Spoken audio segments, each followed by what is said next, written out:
Rudo is a slum kid who survives by sneaking into the garbage facilities of the wealthy.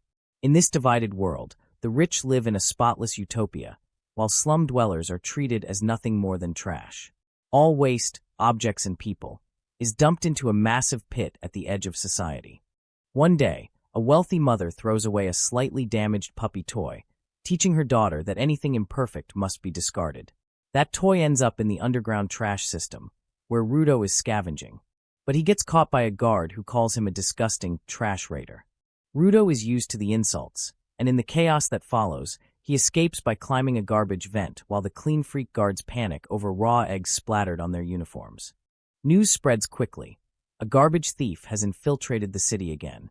The slum residents already know who it is, and most of them secretly hope he gets caught one day. But Rudo doesn't care. He has his own small shop where he repairs thrown-out items and sells them cheaply. His friend Chiwa scolds him for taking such dangerous risks, but Rudo insists he feels sorry for the things the rich throw away so carelessly. Before he can explain, 3 arrogant boys show up, mocking him for smelling like trash. They insult his black gloves, his hands, and even call him the son of a murderer. Rudo stays silent until they bring up his late father, and only then does he snap. His glare alone scares them into running away. Later at home, his adoptive father Regdo tends to his wounds and teases him for trying to confess to Chiwa. Regdo raised Rudo after his biological father was thrown into the pit for murder, and despite everything, he treats Rudo like real family. But someone is listening to their conversation from the shadows. The next day, Rudo finally decides to confess to Chiwa, puppy toy in hand. But before he meets her, he witnesses another criminal being tossed into the pit, never to return. Chiwa finds him and worriedly warns him that she doesn't want him to end up like that. In her flustered explanation, she accidentally reveals that she and Regdo both care deeply about him. Rudo nearly explodes from happiness. He gives her the toy, and to his surprise, she accepts it with a smile. Overjoyed, he runs home, eager to tell Regdo, only to find a horrifying sight. A masked man is on top of Regdo, stabbing him. Rudo tries to fight back, but is knocked unconscious. When he wakes up, Regdo is dying. With his final breath, he tells Rudo to run and someday change this rotten world. Moments later, guards arrive, see Rudo covered in blood, and immediately accuse him of murder. They don't listen to a single word he says. He is knocked out again and sentenced to death. At the public execution, Rudo desperately calls out to Chiwa, begging her to believe him. But she drops the toy he gave her and turns her back on him, saying he's the son of a murderer after all. This betrayal shatters him. As Rudo is hurled into the pit, he notices the real killer among the crowd, but it's too late. He plummets endlessly until he lands on mountains of garbage. Somehow he survives, but the hell below is far worse than anything he imagined. The air is toxic, the ground is unstable, and towering monsters made entirely of trash crawl out from the heaps, drawn to his presence. Rudo runs, but the monsters surround him. Poison fills his lungs, blood pours from his mouth, and he collapses. Just as he's about to give up, Regdo's dying words echo in his mind. Something inside his hands awakens, an unknown power. His vision shifts, glowing lights appear around objects, and he grabs an iron pipe infused with this strange energy. With newfound rage, Rudo stands. When a monster charges at him, he knocks it away with a single strike. His attacks grow wilder and more powerful as he fights like a man possessed. Somewhere in the pit, another survivor watches him with amazement. Rudo, once discarded like trash, is now ready to claw his way back up and destroy everyone who threw him away. Even being hurled into massive rocks at high speed barely harms him. A monster smashes the stone he was trapped on, burying him under debris, but Rudo crawls out dragging a pole. He swings it with full force, injuring the monster, when another creature suddenly bursts out beneath him. Rudo narrowly leaps from its jaws, but the poisonous air finally overwhelms him. He begins coughing blood again, giving the monsters a chance to close in. Fortunately, his strange power surges back, letting him stand his ground even as 2 monsters rush him. Rudo survives the clash and slices open the first one's skull with a metal sheet, then cuts the second in half, causing it to explode. As he rests, a massive monster approaches, and Rudo decides to flee to recover his strength. But the creature stomps the ground, sending a shockwave that blows him away. When Rudo opens his eyes, he sees a man in a creepy mask standing over him. Confused about who he is and where he came from, Rudo is suddenly lifted and kicked forward. He coughs blood and prepares to fight back, but the masked man fits a gas mask on him so he can breathe again. Still confused, Rudo asks if the man is a local and keeps questioning him about the place and the monsters, but the man repeatedly tells him to stay quiet. With Rudo loudly continuing, the masked man snaps, yelling that they aren't underground but above the surface, ruined by the people in the sphere who dumped their waste here. He warns Rudo that the trash beasts are drawn to sound, and because he wouldn't shut up, they've already noticed them. The man says ordinary weapons can't kill these creatures. Their only option was to creep away silently, but that chance is gone. When a monster gets behind them, he decides to handle it. Golden energy bursts from his arm and coats his umbrella, turning it into a weapon. As the monster charges, he spins the umbrella like a blender, grinding the creature into pieces that crumble to dust. Rudo is shocked by this strange power and by the monster not regenerating. A swarm of monsters arrives, but the masked man confidently charges in, shredding them with his bladed umbrella and floating upward with it like a parachute. Rudo wonders if this is common pit technology or unique to him. The masked man drifts before the last giant monster, which spits acid. He deflects it with the umbrella, scattering the acid in an explosive spray. Using the monster's head as a platform, he leaps higher and infuses more energy into the umbrella, enlarging its destructive force. He dives, slicing through the monster and the ground. After returning to Rudo, he removes his mask and introduces himself as Injin, a simple cleaner, instantly regretting removing the mask as the toxic air burns him. He curses Rudo for making him do it. Rudo then collapses. While unconscious, he remembers childhood, returning home after bullies shoved him into the sewer for claiming objects had souls. He asked Redo if he fought back. Rudo said no. He questioned whether Redo's claim, that objects treated with care gain souls, was true. As Redo cleaned him up, he said it was an old legend meant to teach gratitude, though he personally liked to believe everything had a spirit. Curious, Rudo asked if the things in their home had souls too, including his gloves. Redo said that if he cared for them, they eventually would. Rudo wakes chained and being dragged by Injin. He curses him to release him, but Injin says he's taking him somewhere safe. Rudo insists he wants to return to the sphere for revenge. Injin freezes and says climbing back is impossible. The sphere floats in the sky and constantly moves. He drags Rudo onward, saying he must accept reality. Rudo refuses, convinced Injin knows a way and is hiding it. He threatens to shout until monsters arrive. Annoyed, Injin agrees to show him what this place truly is. He drags Rudo roughly to a clearing in a canyon that's far cleaner than the rest and dumps him there before leaving. Rudo yells at him to free him, but Injin walks off. Soon, men in gas masks emerge from trucks and approach him. Rudo wonders if they live here. They, seeing his clothes, suspect he's from the sphere. He nervously admits he fell from it. Excited, they rip off their masks. Alive sphere dwellers had always been found dead before. They inspect him eagerly and untie him, making Rudo think they're friendlier than Injin. But it's a trap.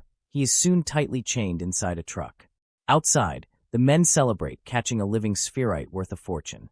They explain people pay absurd amounts for spherite body parts and clothing because they hate them. Those above dumped waste until it poisoned the land, created monsters, and destroyed their homes. The leader mocks Rudo and decides to welcome him with rotten meat. As he tries to force it into his mouth, Rudo bites off his fingers, chewing the flesh along with the spoiled food. He keeps eating, saying it isn't trash if it's still edible. The men panic, horrified. Filled with anger at how everything is labeled trash, Rudo's power explodes. He breaks free, leaps out, and releases energy that lifts objects around him. Watching from afar, Injin is pleased. Rudo is a giver, someone who can awaken objects and draw out their power. Rudo remembers Redo's words about caring for objects and tosses away his mask. He grabs his binding chain, gives it life, and turns it into a weapon. When the men attack, Rudo slams the ground with the chain, forcing them back. Their leader orders them to destroy the chain, since givers are helpless without their object, and they manage to disarm him. But to their shock and Injin's delight, Rudo picks up a tire and turns it into a weapon too, an ability rare even among strong givers. He defeats the men and corners their leader, who soils himself while cursing Rudo. Just before Rudo strikes, Injin intervenes. Rudo snaps out of his frenzy. The tire crumbles to dust, and he bleeds from the nose, trying to understand what just happened. Injin says using his power so wildly exhausts the body. He apologizes for the test, but wanted to confirm Rudo's abilities. He promises to explain the world and Rudo's power, but wants him to join the cleaners, who need fighters. Overwhelmed, Rudo refuses.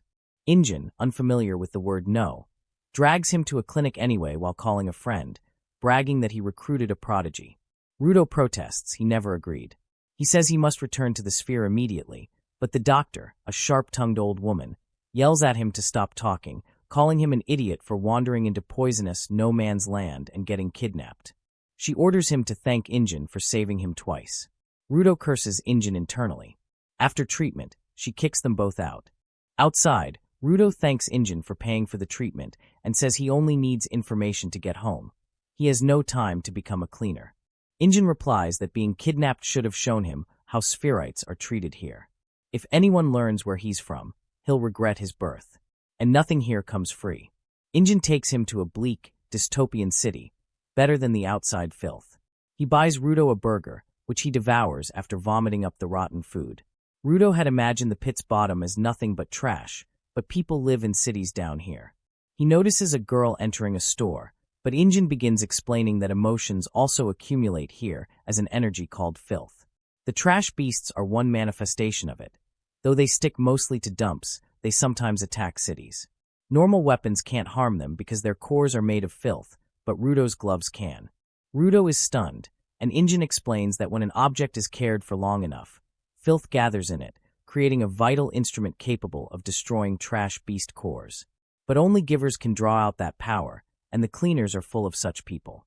Rudo asks if Injin will tell him how to return to the sphere if he joins, but Injin admits he has no idea. Furious, Rudo accuses him of deception. Injin says he never claimed to know the answer, only that his wise boss might help. Rudo fumes at having yet another step placed before him. Injin then asks about Rudo's gloves. Rudo says they were a gift from his father, and all he has left of him. Injin understands why he's attached to them and tells him to treat them well. They have a strong soul.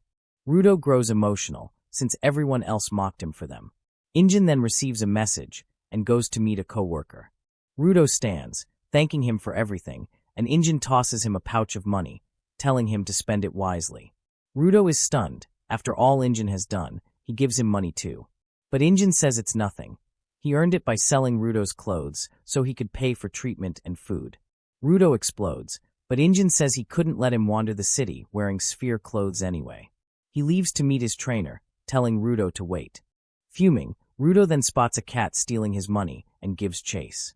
He can't catch it, but finds a crescent-shaped stick and uses it to stop the cat. As he pins it down, the stick's owner arrives furious, accusing him of trying to steal his precious staff. Rudo asks what's so precious about the stupid piece of wood, enraging the man even more. He grabs his staff back and shoves Rudo, saying he'll pay. The man then behaves oddly with his staff, confusing Rudo, until he notices the cleaner's symbol on it, realizing the guy is also a cleaner. The man activates his staff, turning it into a weapon and attacking Rudo, purposely missing because Injin already warned him about him. He introduces himself as Zanka, assigned to train Rudo at Injin's request. He scolds him for stealing, and Rudo insists he was just borrowing it to retrieve his money. Zanka says his father failed to raise him properly, which enrages Rudo. He cannot stand insults toward Redo. But remembering Redo's advice to step back and try understanding others, Rudo realizes Zanka has every right to be angry. If someone took his gloves, he'd feel the same. He apologizes, and Zanka calms just as quickly, saying everything's fine since the staff was returned. He sends several supporters upstairs to contact headquarters and request backup. Then he turns back to check on Zanka when he suddenly hears someone sprinting toward them. Gree assumes it's Zanka finishing his battle, but instead the raider leader appears. Everyone is thrown off, and the raider begins staring at Rudo, comparing his face to the description he forced from the captured bandit earlier. He abruptly leaps onto the wall behind Rudo and clings to it like Spider-Man, declaring that he has finally found the giver from the sphere. Just as Gree and the others grasp that the man before them is a raider, he crushes the wall with his claws, sealing the exit. He starts aura farming, and Gree warns that harming Rudo will make him an enemy of all cleaners. Gree asks about Zanka, but the raider instead complains that he arrived late because his sense of direction is terrible. By the time he reached the site, his allies were already defeated, which annoyed him because it wasted everyone's time. He walks straight toward Rudo, ignoring Gree and the questions about Zanka. He tells Rudo someone wants to speak with him and that he should come with the raiders. Rudo stays alert as the raider suddenly snatches his mask off, saying he doesn't need it since no trash beasts are around. Rudo asks what happened to the cleaner with the staff. The raider replies that the guy had a bad attitude, so he dealt with him. He didn't kill him because he was strong, only knocked him out, though the poison might not be pleasant. Then he awakens his rings, turning them into metal claws, and orders Rudo to follow peacefully so no one gets hurt. At that moment, Gree and Folo attack, but the raider dodges easily and launches a handstand kick that sends them flying. He senses that Folo could become a giver, but Gree has no such potential and is worthless. Still, Gree stands again, declaring he will protect his team no matter who he must face. The raider notes that he's a supporter and mocks him, saying weaklings like him can't protect anything. Worried, Rudo urges Gree to fall back because the fight is too dangerous. But before Gree can answer, the raider says that his weak and useless friend is already dead. His claws have pierced Gree's heart, and he pushes them in deeper until they burst out the other side. Rudo can only stare in horror as Gree's lucky charm flies away, and his mind goes blank. The scene mirrors Reto's death, and Rudo instinctively grasps the pendant, triggering childhood memories. He recalls a day when Reto found him banging his head against a wall and stopped him immediately. Reto asked what he was doing, and Rudo blankly answered that Reto told him not to hurt others, but never mentioned hurting himself. Reto grew even more worried, thinking Rudo had calmed down after the pain in his hands faded. When he asked what caused this agitation, Rudo said nothing, just an unexplained anger inside him. But Reto understood. Rudo felt abandoned by his parents, which created a deep sense of worthlessness that fueled that anger. Reto told him he needed a purpose, or at least something he genuinely liked. So he patched Rudo up and took him to try different things, books, games, cooking, but nothing caught Rudo's interest. Just as Reto was ready to give up, Rudo noticed a man throwing out trash. Curiosity awakened, and he opened the gate to the main city, pulling a discarded mask from a garbage bag. Reto followed out of concern, only to find Rudo crying because he identified with the trash. Reto asked what he felt, and Rudo said the mask was only a little broken and shouldn't be thrown away. It still had life, and he wanted to fix it. Reto realized this was more than projection. Rudo genuinely perceived value in things others discarded. Back in the present, the pendant turns into a vital instrument in Rudo's hands, shocking the raider. Gree, somehow still alive, finally understands Rudo's ability. He doesn't transform things into vital instruments, he awakens their unused potential. Rudo activates the pendant's potential, turning it into a creepy sentient weapon. The raider is thrilled and drools as he asks what this vital instrument can do. Meanwhile, Folo moves Gree into a better position, though he is still critical. Rudo thanks Gree for guiding him out of his depression and says that without him, he'd still be stuck. Now he knows what to do, starting with beating the raider and proving him wrong. The raider, pleased by his spirit, introduces himself as Jabber and says he loves determined fighters and powerful givers. He attacks, and the serious battle begins. Meanwhile, Gree bleeds heavily but tells Folo he'll be fine. He reflects that Rudo couldn't use his powers properly before because emotions clouded him, but that won't be an issue now. Rudo stays fully defensive, forcing Jabber to attack and retreat when unable to find an opening. Jabber mocks him, urging him to enjoy the fight, but Rudo only dodges. After several attempts, Jabber realizes he can't land a hit. Rudo explains that Gree's pendant is a defensive vital instrument. Gree prayed that everyone returns safely from missions, so it increases guaranteed dodging. Jabber understands, but points out Rudo can't attack with it. Rudo says he doesn't need to, confusing him further. He reveals he hasn't moved from his spot. The one constantly moving is Jabber, making his next direction predictable. Jabber lunges again, but Rudo uses another ability of the pendant that subtly redirects Jabber's trajectory, throwing him off. Rudo reminds him that though he can't attack with the talisman, he can always use his fists, and then lands a crushing punch. Jabber, who enjoys pain, is delighted. He complains the game is unfair, but Rudo feels no guilt exploiting the instrument to punish him after unbalancing him. Jabber changes tactics, attacking from behind, but the talisman still distorts his momentum, letting Rudo deliver a devastating gut punch. Jabber then creates a dust cloud by destroying the surroundings to obscure Rudo's vision. Rudo stays alert as bricks fly at him. The talisman helps him dodge each one. Jabber finally swings from his blind spot, but the talisman again disrupts him, letting Rudo slam him into the ground. Jabber rises and unleashes full speed, but it still can't surpass Rudo's ultra instinct-like dodging. Rudo beats him relentlessly until Jabber has to lean on a wall to stay upright. Yet he only laughs, saying he hasn't taken such a high-quality beating in ages. He tells Rudo it's good he enjoyed attacking him, because he won't be able to anymore. He reveals he discovered the talisman only responds to attacks with deliberate hostile intent. When he threw rubble in the smoke, it didn't react. Rudo doesn't understand his sudden explanation, but then Jabber reveals his right claw carries a powerful neurotoxin. To Rudo's shock, Jabber stabs himself with it. He explains he will soon lose consciousness and rampage uncontrollably, and he doubts Rudo's talisman will count such attacks as hostile intent. He challenges Rudo to dodge this, then collapses. Rudo stares in disgust, but Jabber abruptly awakens, roaring in berserk mode. He charges while spinning wildly, destroying everything. Rudo barely dodges and wonders how Jabber remains the strong unconscious. Then he spots Folo and Gree nearby. If Jabber turns toward them, they'll die. Rudo runs the other way to lure him, and it works. The berserk Jabber attacks, and Rudo tries to rely on the talisman, but it fails as expected, forcing Rudo to block manually and judo throw him. Jabber smashes his head into concrete, yet remains crazed. Rudo thinks battlefield experience and determination push people beyond limits, but another idea occurs. Jabber might be a masochist. Rudo remembers bullies beating him when he refused to fight back, because Redo told him not to. They asked if he was a masochist, a word he didn't understand then. When he later asked Redo, he learned masochists enjoy pain. If Jabber really is one, Rudo has no clue how to stop him. Jabber charges again with mindless fury. Rudo can only dodge and retreat while blocking, but Jabber overpowers him. Just as Jabber's claws are about to strike, Zanka's staff flies in and pins him down. Rudo recognizes the staff before Zanka, barely standing but determined, arrives to finish the fight he was forced to abandon. Rudo asks if he's in any condition to fight, but Zanka tells him not to underestimate him. He notices Rudo's vital instrument and comments that Rudo finally seems comfortable using it. Rudo says it's not helping now because it can't counter Jabber's mindless attacks.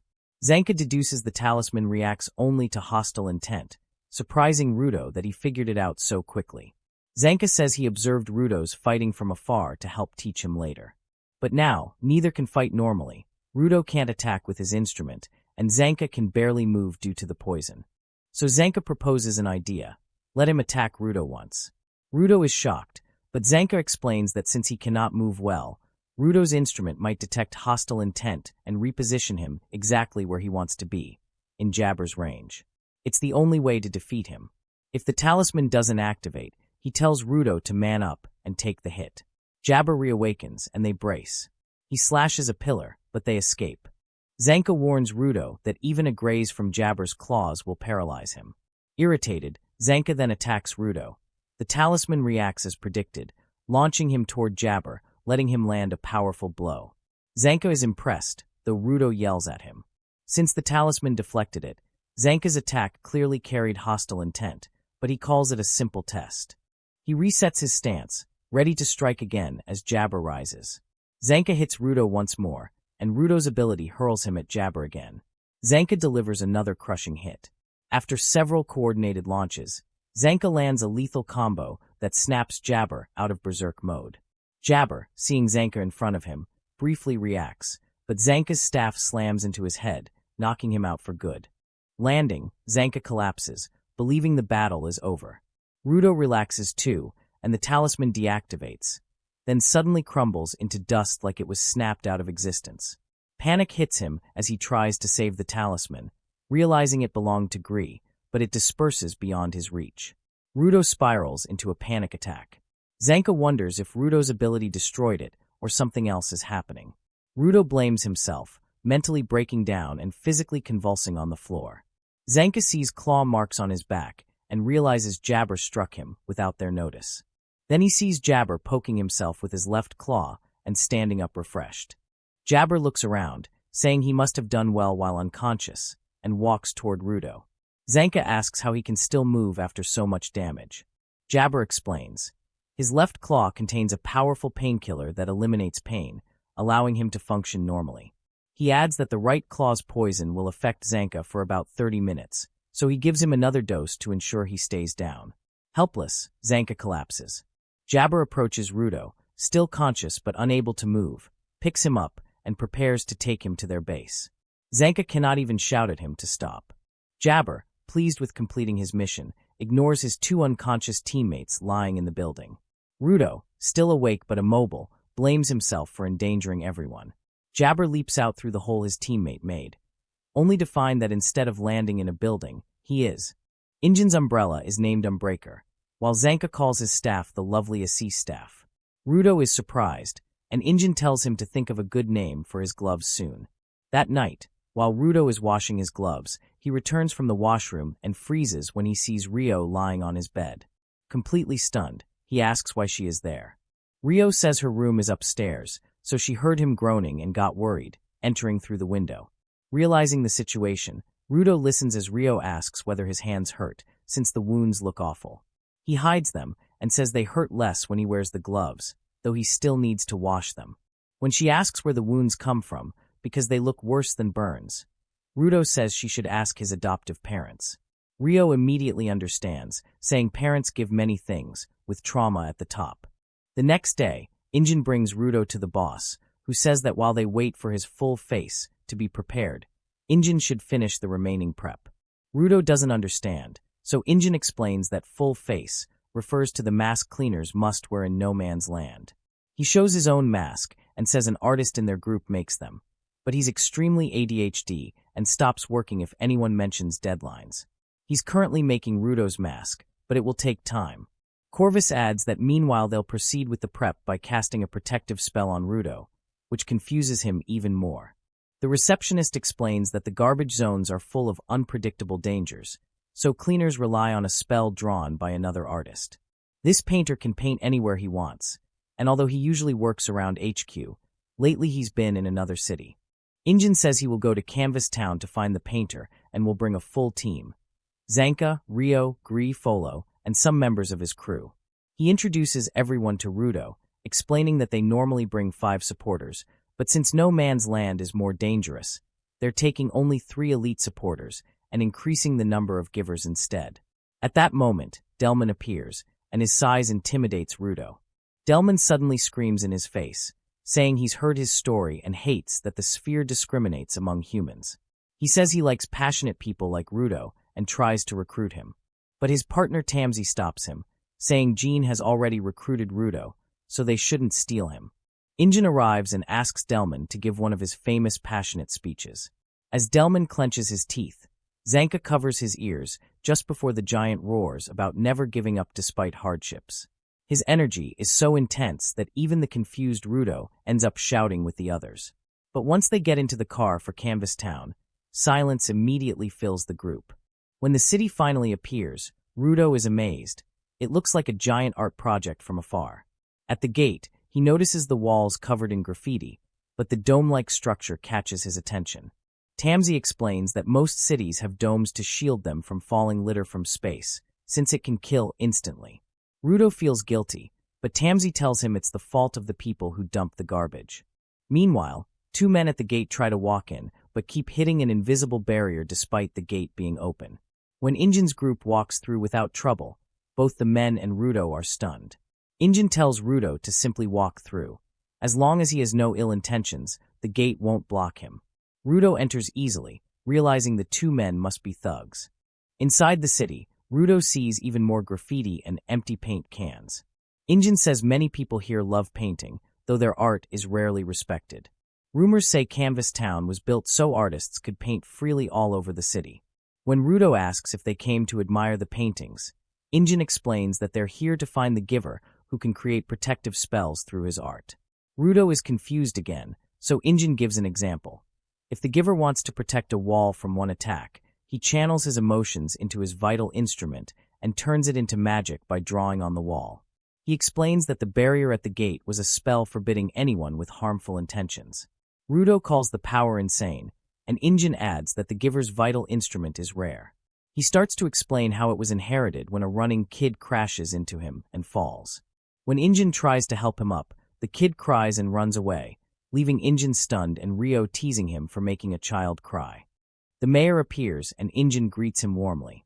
He explains they are here to see their friend Gob about a job, but the mayor sadly tells them Gob died that morning from body pollution. He guides them to Gob's home, explaining that Gob wasn't content painting only in the city and often painted in polluted zones, likely forgetting his mask. The poisonous air destroyed him from within. Injin is crushed by the news. Rudo recalls seeing Gob paint at HQ and remembers how highly Injin spoke of him, praising his focus and joy. As Rudo struggles to digest the news, Tamsi tells him many surface dwellers die from body pollution. The mayor says that Gob had chosen his successor before dying, the kid named Remlin, the same child who bumped into Injin earlier. He explains that spellcasters choose their successors and that receiving the brush immediately turns someone into a giver. But he worries that the responsibility is too heavy for young Remlin, since spellcasters are like the city's representatives. Rudo is shocked. Folo and Tamsi explain that passing down a vital instrument is rare but logical. Once awakened, the instrument only needs a capable successor. The mayor adds that Remlin and Gob were like siblings, so she needs time to mourn. He tells Injin their mission will be delayed, but Injin says there's no rush during such a sensitive moment. The mayor bursts into tears, lamenting that Gob painted with too much joy to be gone. Injin feels the same, remembering Gob's bright smile while painting. He decides they will return later when things settle down, but before leaving, he tells Remlin to take care. Suddenly, Remlin stands up and announces that mourning time is over, shocking everyone. She snatches the paintbrush from the mayor and runs outside. The group follows her to a rooftop where she has cans of paint ready. She says that although she's sad, Gob wouldn't enjoy his afterlife if everyone kept crying. So she wants to send him off the way he'd love, by celebrating art and life. She activates the brush, enlarges it, and draws a magic circle that transforms the paint cans into firework launchers. As colorful fireworks blast across the sky, the entire city becomes inspired and rushes to create art. Remlin smiles, knowing this is exactly what Gob would have wanted. Rudo watches in awe.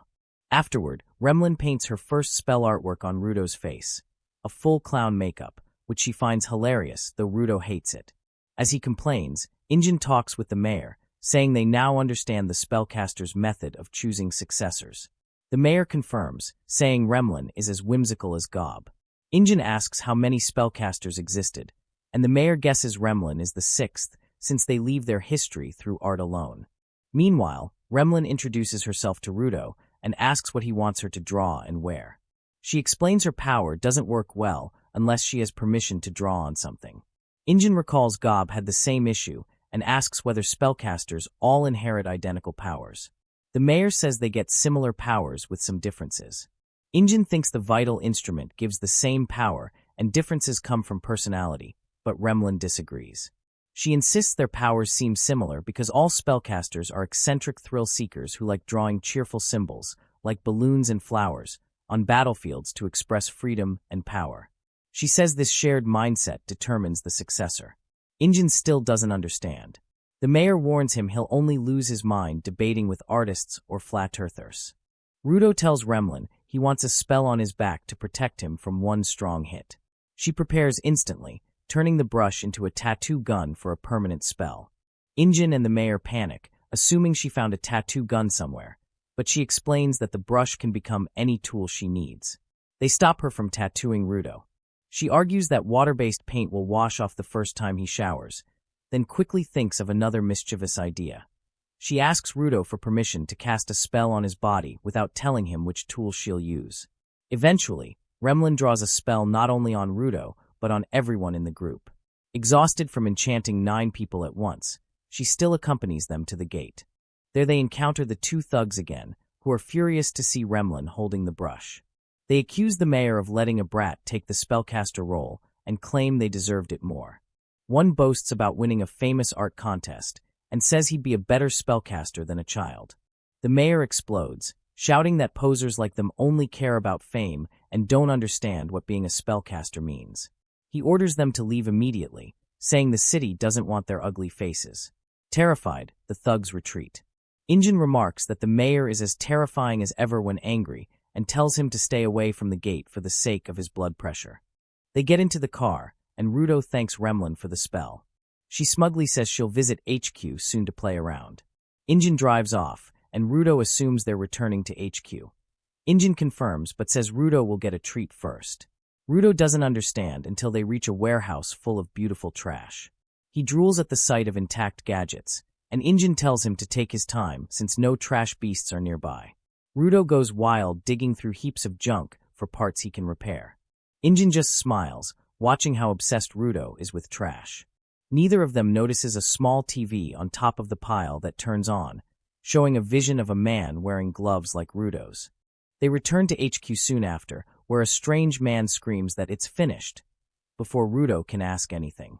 The receptionist says she heard about Gob's death, but the crazy man interrupts, announcing that Rudo's mask is complete. Injin introduces him as August, the gear handler, an artist with several screws loose.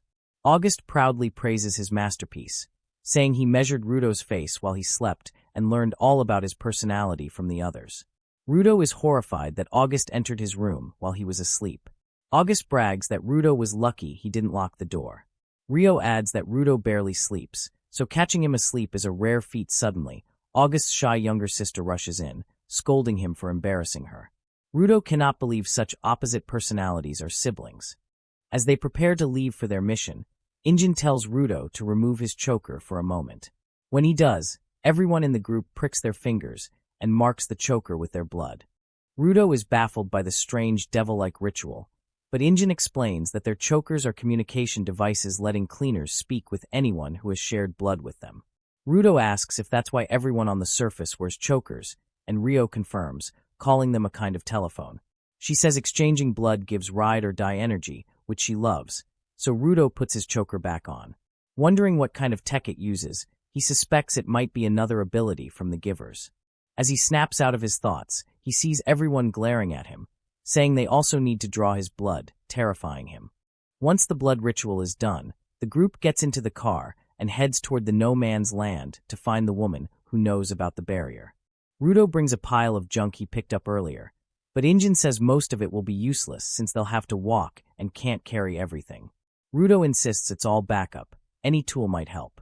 They soon reach the red desert called Penta, one of 5 no man's lands. Tommy is the first to climb down and discovers the sand is actually rust. He then spots a trash beast racing toward them, and the whole team notices it. Injin decides this will be Rudo's first hunt. Rudo slides down the slope wearing his new mask, and the fight begins as the female supporter starts taking notes on the trash beasts. Rio battles 3 scorpion-type creatures at once, slicing them with her giant scissors. A piece of one rolls away and strikes another trash beast, which assumes Zanka attacked it because he's standing right there. It charges him, and he dodges until he finds a perfect opening. He strikes its jaw with his staff, unleashing its true ability, firing spikes that pierce the monster's head instantly. But more creatures surround him before he can rest.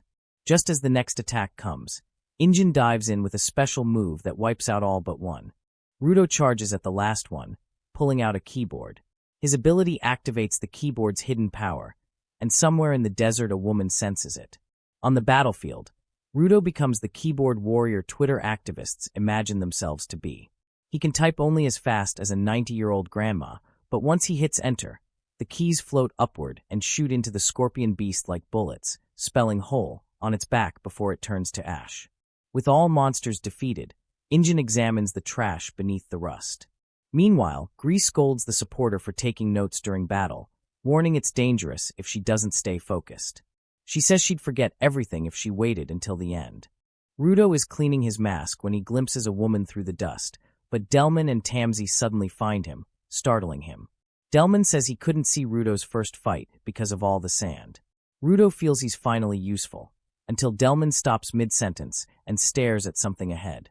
Rudo turns and is shocked to see a cheerful girl walking toward them, strangely underdressed for the environment.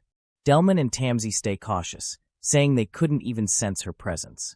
The rest gather, and Injin wonders if she's the woman from the stories who has watched people enter the sphere and return.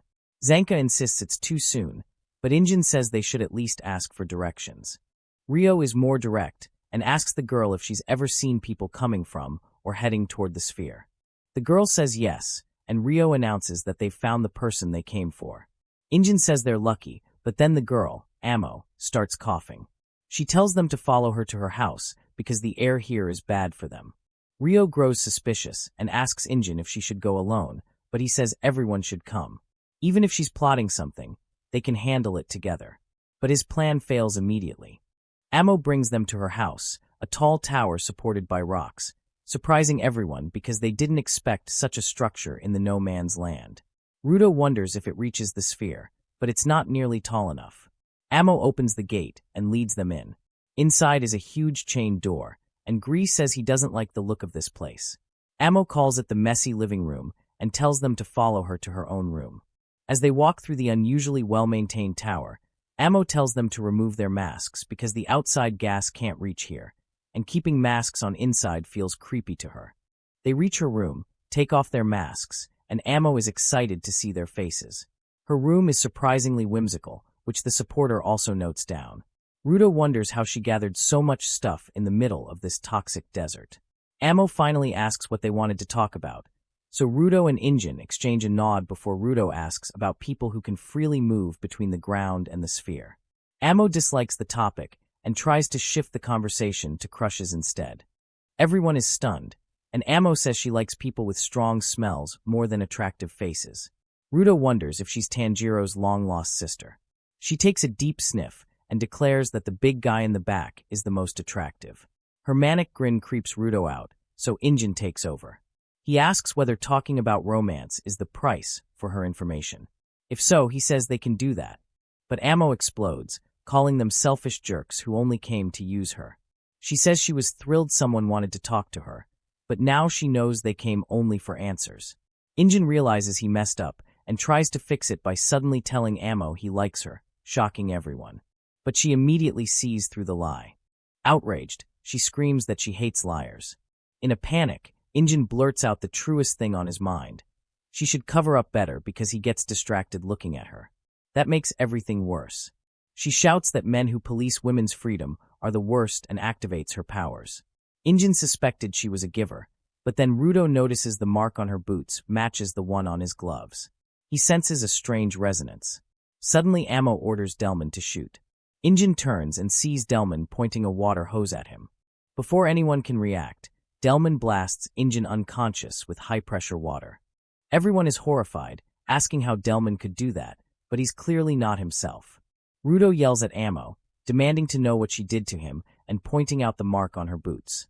Amo ignores it and returns to her question, asking what kind of people they all like.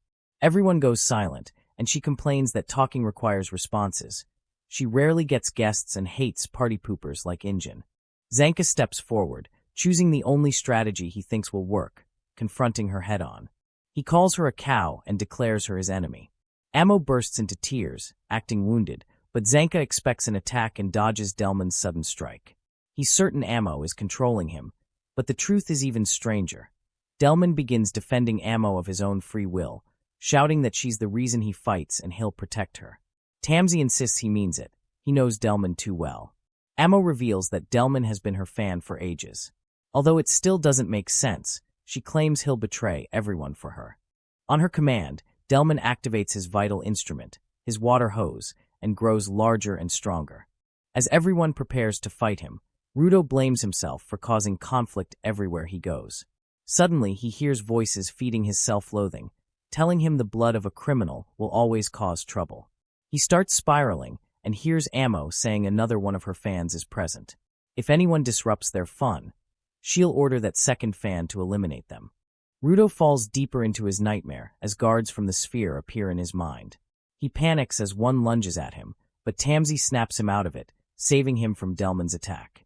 Tamsi explains that Delman's vital instrument makes anything it hits absorb water, even human cells. If cells take in too much, they burst.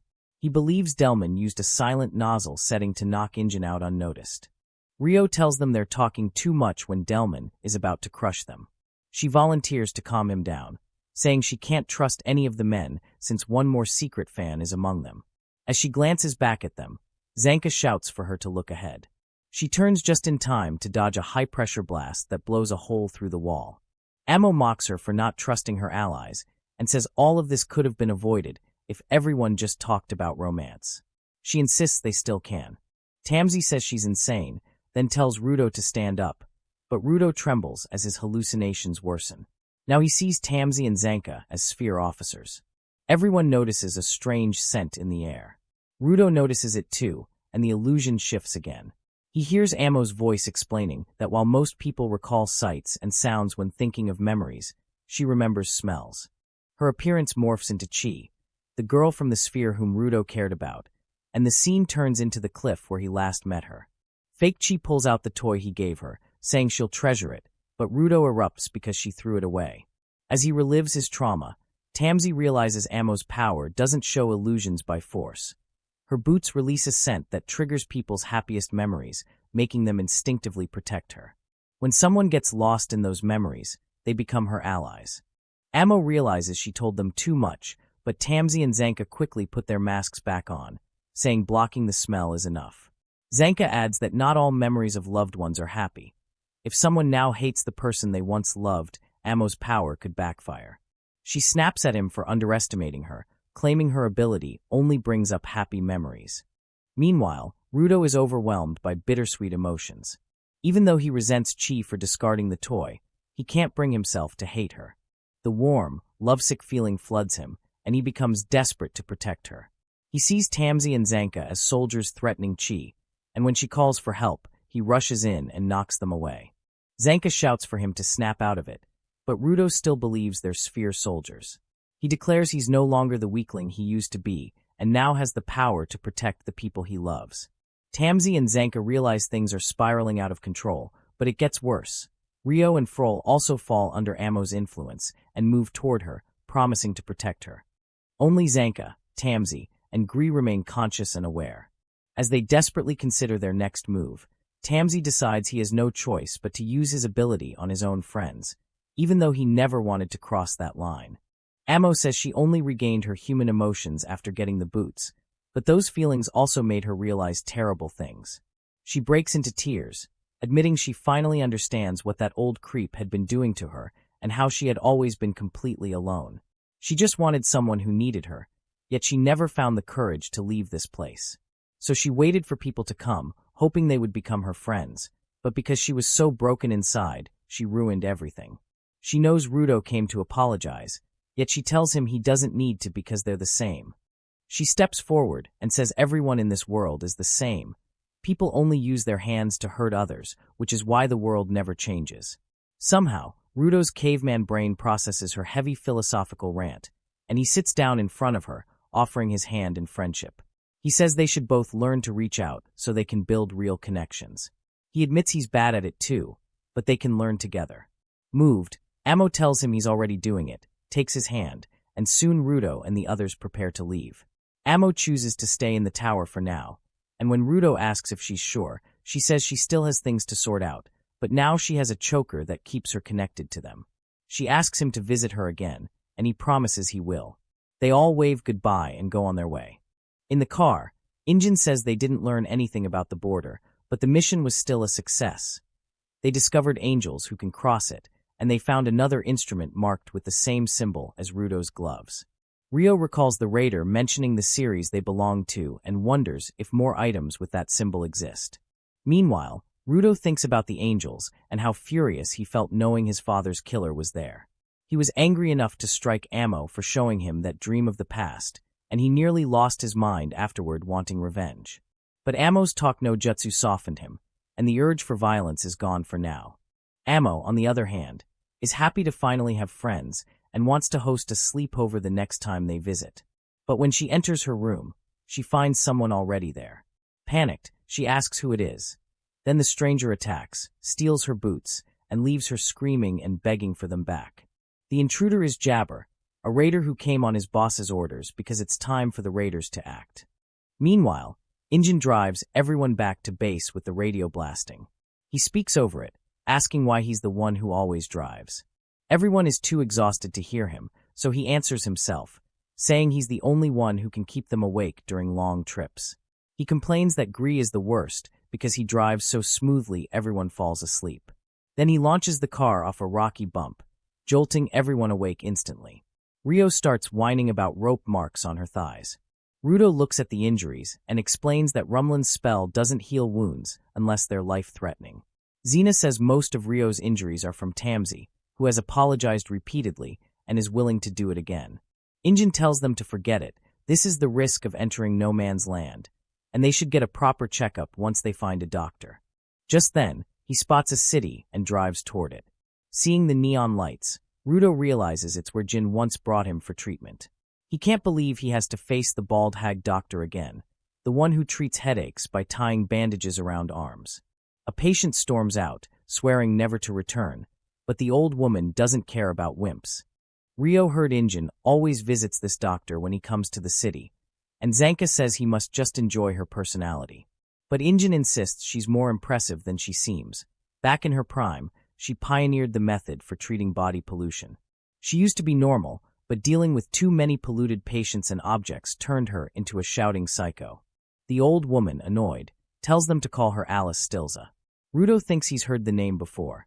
Then Alice's grandson barges in to tell her cookies taste horrible. Rudo recognizes him as August, the artist who made his mask. Behind him is the timid healer Aisha, trying to calm him down. Rudo is stunned they're related. Aisha explains the old woman is their grandmother. Their parents are dead, and she often visits to study healing. August keeps interrupting, insulting the cookies, and Alice yells that he should stop eating them if he hates them. Afterward, Alice and Aisha treat everyone's injuries while the family drama continues. Zanka notes that August probably shouts because of Alice, and Aisha is the only normal one. August asks Rudo how his mask performed in no man's land, but Rudo is too busy eating cookies to answer. Injin decides it's time to return to base, but August and Aisha leave earlier. August warns them a cloud is passing, and they should find cover. Injin thanks him before riding away. Rudo wonders what he meant, and then trash begins raining from the sky. Their vehicle hides under a dome-like rock as garbage showers from above. Rudo stares slack-jawed as Injin explains it's the sphere dropping waste. It always follows the same trajectory, so cities are built far from its path. But because the trash falls from extreme heights, its landing points are unpredictable, killing many people.